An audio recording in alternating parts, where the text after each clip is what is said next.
I haven't done this in a while, doing it all on my own. I feel like I'm somehow over and underqualified to do this at this point. I've been having heart trouble, and I just got a procedure to get it fixed. And while I was preparing for this procedure, which you could technically call surgery, even though they kept calling it a procedure, I'm going to call it a surgery because it sounds more serious. As I was preparing for this heart surgery, I began to think about the possibility that I might die during it because, there's not a, 0% chance that would happen. And I asked myself, as someone who used to believe in hell and now doesn't believe in hell, am I still a little bit scared that I might die and go to hell? That I might die during this surgery and wake up in eternal conscious torment? Well, let's talk about that. I can't say that. Sorry. That is a catchphrase that I use in another part of my life. I'm going to have to say something else. I'm going to talk about that. Maybe I don't need a catchphrase. So originally I tried to make this video before I had the procedure, like the night before I had the procedure. But the heart issue that I was having, which is like the rhythm of the heart was not right. It was acting up, and it's very distracting when it's acting up. And also it was like 85 degrees in this room because the AC was broken. And so I was sweating. My heart was acting up.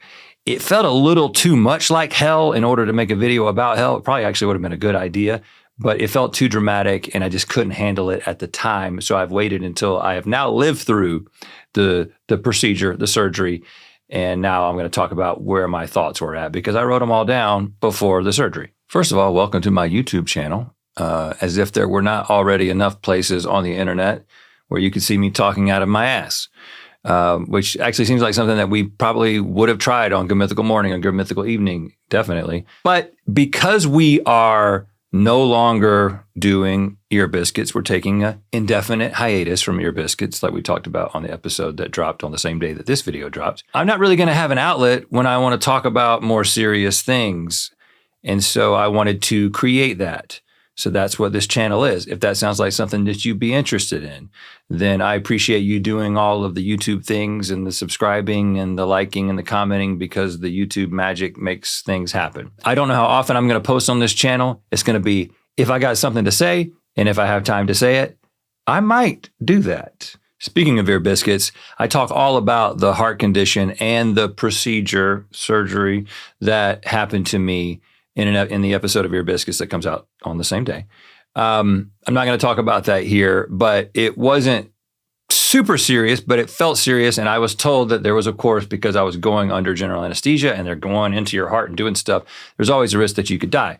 So I was thinking about mortality. I was sort of facing down mortality in a way that I never have before, because while I'm not I am kind of old, especially for YouTube, right? I'm 48 probably by the time this video is up. And when you're dealing with your heart, you're dealing with something that is the thing that kind of keeps you going. This year has been a time of me thinking more about my life and my eventual death. Hell has always meant a lot to me. That may sound a little bit weird, but it actually was the reason that I became a Christian in the first place. I remember when I was 5 years old, my parents were telling me about the afterlife. They're kind of explaining all of the big existential truths about life. And they're telling me about these two destinies, heaven and hell. And they described heaven and it sounded cool. But when they got to hell and started describing it as a place essentially of torture and fire and never ends, I was like, well, hold up. What do I do not to go there? Not what do I do to get to heaven? What do I do to make sure that I do not go to this place that you just described? And that's when they told me that I needed to accept Jesus into my heart. That was the kind of way that it was explained to a 5-year-old at the time. They talked about sin and sacrifice and being in a right relationship with God, but I was 5 years old. So I was like, okay, Jesus is going to get inside my heart. I don't know how it works. I don't know if I have to drink him. I don't know if you give me a pill. I don't know if this is an injection. And they're like, no, it's just a prayer and he'll be in there and you're good to go. And I was like, let's do that. And like a lot of people who make a decision like that when you're young, Later in life, when I was 14, I remember I was at a concert for the band New Song. New Song was coming to Campbell University in Buies Creek, North Carolina, my hometown. They were going to play a concert, and we were all going to go. Now, keep in mind, New Song, Christian band. And a little context here. So it was probably 1991 at the time. They had had a couple of albums. They had a 1998 album called Say Yes that had a song on it called Innocent Man, not to be confused with Billy Joel's 1983 song An Innocent Man on his album An Innocent Man. But just to give you a little picture of the world that I was operating in at the time, if you want to take a second, either now or a little bit later, go and listen to Billy Joel's An Innocent Man. And then right on the heels of that, listen to New Song's Innocent Man. Turn them both up loud, especially New Song, and just compare and contrast, and then you'll know a little bit more about me, who I am, and where I come from. But that night, New Song talked about heaven, and they talked about hell, and they talked about if you're not sure that you're right with the Lord, you can do that right now. And I was like, actually, I've been spending a lot of time lately wondering if little 5-year-old Rhett completely understood things. I think I just thought Jesus was getting inside my heart, and I don't know what that means. I need to acknowledge I'm a sinner. I need to be saved. Let's do it again. I prayed the prayer again to make sure that I was not going to go to hell because it still seemed like a very bad place. But hell didn't only play a role in me becoming a Christian. It was actually something that I used all the time when I was trying to talk other people into becoming a Christian, because I was very involved in campus ministry when I was in college. And then after I graduated college, I went and worked full-time as a missionary, training college students in evangelism. And one of the questions that I would ask people at some point in a conversation, I would say, if you were to die tonight, do you know where you would go? And by the way, that's a hell of an icebreaker. It really brings things into focus. It scares some people away, yes, as you might guess. But what I'm getting at is that hell, the prospect of hell, is something that was very motivating for me. And it was also very motivating for the people that I was talking to about their destiny. Now, I don't believe in hell anymore. And I've told my story of my spiritual deconstruction. You may be tired of hearing that word. I am a little bit. But I've told that story elsewhere in great detail. That's not what this video is about. But I can just quickly tell you that I spent most of my life and a good portion of my adult life believing that my faith was very special. Special in that it was true, that it was the one true faith. It was the one faith that was revealed by God through the Bible and also in his son, Jesus Christ. And my deconstruction / deconversion can best be described as me, over the course of about a decade, asking myself some really difficult questions, asking my faith some very difficult questions, and slowly coming to think that my faith was like every other faith. It was something that people had created in order to answer some difficult existential questions. One of those questions is, where do you go after you die? Now, when I was a Christian, of course, I believed in the Christian hell, but I didn't believe in any other hells from the other religions. I didn't go to sleep at night thinking that I might die and end up in the house of lies, which is the hell of Zoroastrianism. I mean, New Song didn't have a song called House of Lies. I mean, they could. I wouldn't put it past them. It sounds like something they could work out. I mean, they had a song called More Fun Than Sin, and they had one called Square Peg Round Hole. You should listen to both of them.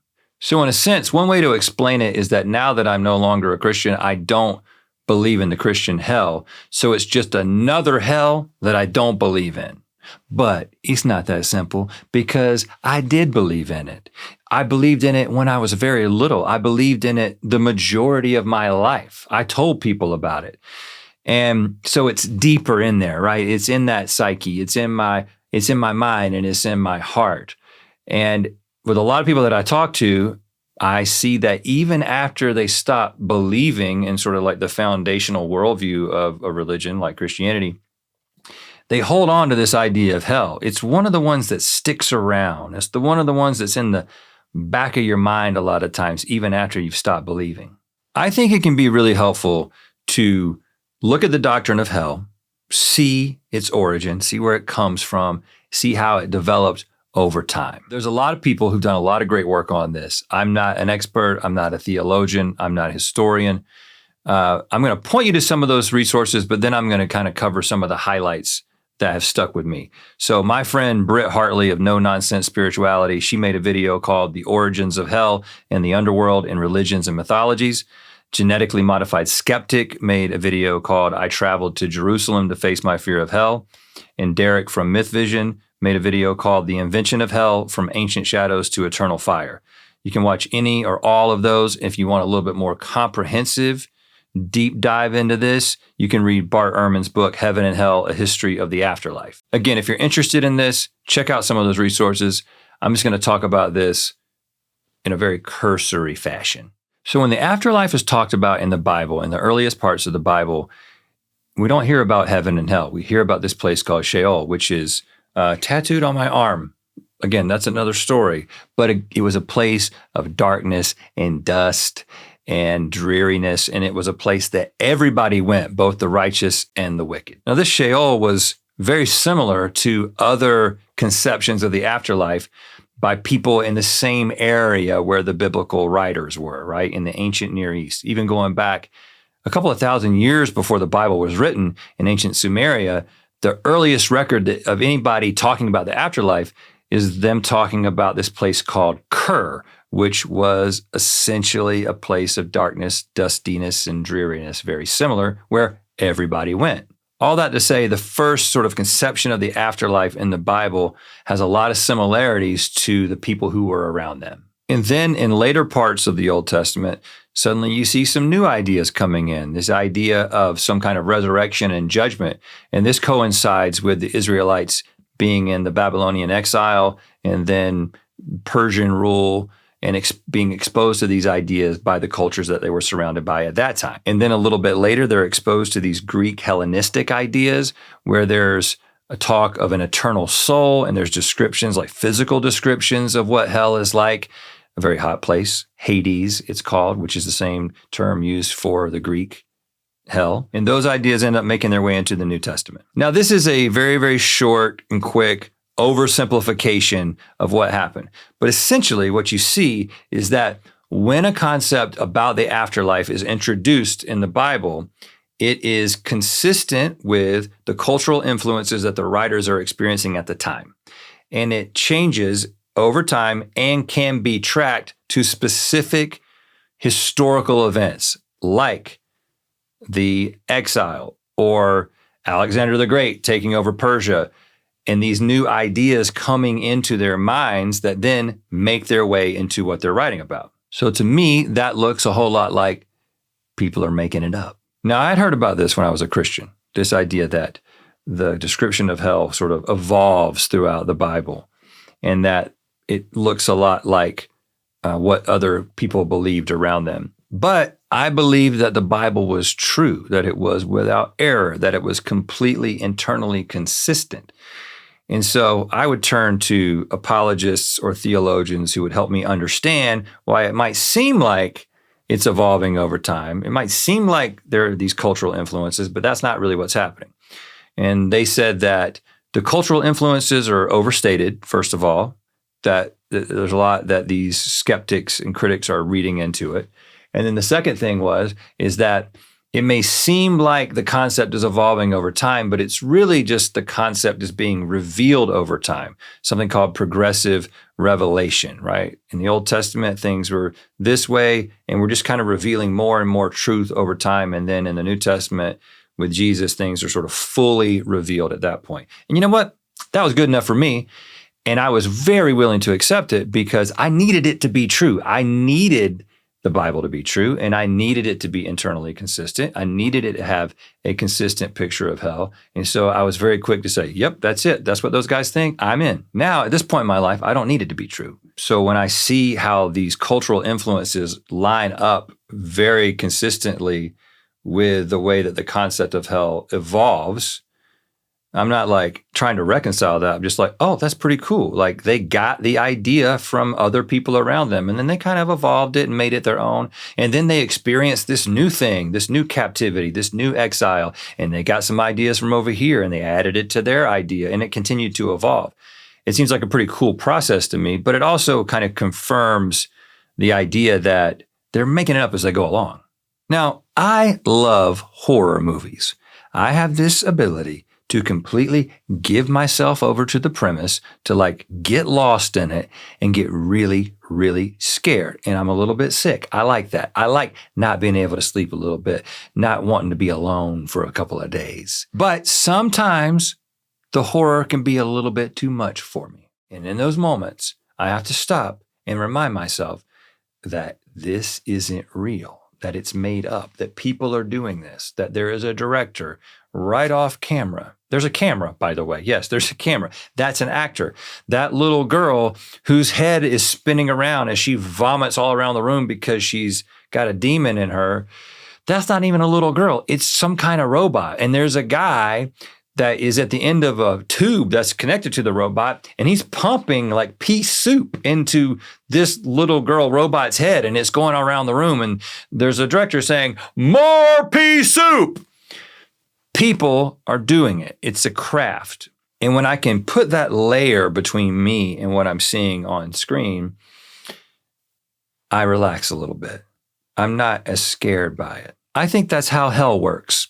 I think hell is a story that we told ourselves for very particular reasons. And it's a very scary story. And it doesn't mean anything's wrong with you if you think it's scary. It was designed to be scary. It was designed to elicit an emotional response, and it does very effectively. But when we can take a step back and say, you know what? We told ourselves that story, not God, then I think it becomes a lot less scary. So to answer the question that I asked at the very beginning, was I scared of hell when I was going into the procedure? No, I wasn't. I was actually scared that I hadn't told him that I had a little bit of a sore throat, because you're supposed to tell him if you have like a sore throat or a cough, because you go under anesthesia, things can go a little bit sideways. But it was just a little bit of a sore throat. And I thought if I told them, they'd be like, we need to call this thing off and reschedule it. And I really wanted to get this thing done because I'm so tired of dealing with it. That was really the thing that I was thinking about when I was going to bed that night. And it was the first thing that I thought about when I woke up, a sore throat and what might happen, not hell. Anyway, I hope this has been helpful. If you're like me and you used to believe one thing, now you believe something else, but some of those things are harder to shake than others.